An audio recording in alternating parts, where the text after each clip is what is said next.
seruput kopi dulu, Lur. Karena bahasan kali ini agak berat, tapi penting biar kita nggak asal komentar di medsos. Banjir Aceh kali ini bukan banjir biasa, Lur. Ini banjir yang benar-benar nutup akses. Jalan terputus, jembatan hanyut, tanah longsor di beberapa titik. Warga yang biasanya cuma butuh 10-15 menit buat ke kota, sekarang bisa terisolasi 2-3 hari. Airnya bukan cuma tinggi, tapi deras, bawa lumpur, sampah, dan yang paling bahaya, kayu-kayu besar yang hanyut dari hulu. Dari udara, mungkin kelihatannya cuma air coklat luas. Tapi di lapangan, itu zona berbahaya.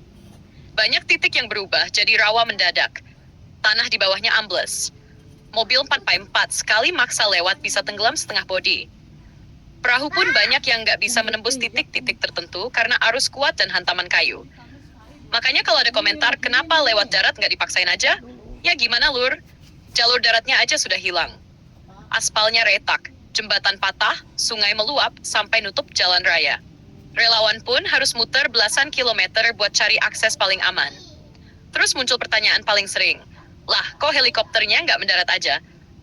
Padahal faktanya nggak semudah itu. Helikopter itu butuh tempat yang rata, kering, dan aman dengan radius minimal 30-50 meter. Sedangkan kondisi sekarang, semua tergenang, licin, penuh sampah, dan terutama penuh kayu besar yang mengapung. Begitu helikopter turun rendah, baling-balingnya bikin angin super kenceng yang disebut downdraft.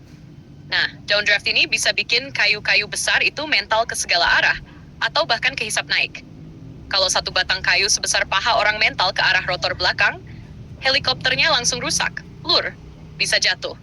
Dan kalau jatuh, bukan cuma pilot, tapi warga yang nunggu bantuan di bawah pun terancam. Makanya pilot SAR itu nggak berani sembarangan turun. Mereka bukan takut, tapi mereka tahu risikonya. Ada lagi komentar yang sering muncul, Bang turun pakai tali aja lah, kayak di film-film itu. Lur, film itu di-syuting di tempat stabil yang aman. Medan banjir itu bukan tempat aman. Turun pakai tali cuma cocok kalau di bawahnya tanah padat, bukan air deras penuh kayu. Orang yang turun bisa kehempas angin downdraft, keseret arus, atau kejedot kayu hanyut. Tali pun bisa nyangkut. Ini bisa bikin korban baru. Tim SAR itu profesional, tapi mereka tetap manusia. Mereka menimbang risiko, bukan sekadar gaya-gayaan heroik. Makanya bantuan banyak yang dilempar dari udara. Ini memang bukan cara paling cantik, tapi paling aman dan paling cepat. Helikopter tinggal terbang rendah, lempar logistik, putar, cabut. Semakin lama heli melayang di titik banjir, semakin besar risiko masuk pusaran angin sendiri atau kena benda hanyut. Dan jangan lupa, Lur, bensin helikopter itu mahal. 1 jam terbang bisa jutaan rupiah. Belum lagi perawatan, belum lagi batas jam terbang mesin. Helikopter itu nggak bisa disuruh bolak-balik terus kayak motor. Ada hitungan teknis, ada batas aman, dan ada cuaca yang harus diperhitungkan. Jadi intinya, Lur, tim SAR bukan malas, bukan nggak mau turun, bukan sengaja lempar bantuan dari atas. Mereka cuma memilih cara paling aman tanpa bikin korban baru. Sebelum komentar yang aneh-aneh, bayangin dulu apa yang mereka hadapi. Arus deras, kayu besar, akses terputus, helikopter yang nggak bisa sembarangan turun, dan waktu yang terus jalan. Semoga Aceh diberi kekuatan dan bantuan terus masuk dengan lancar.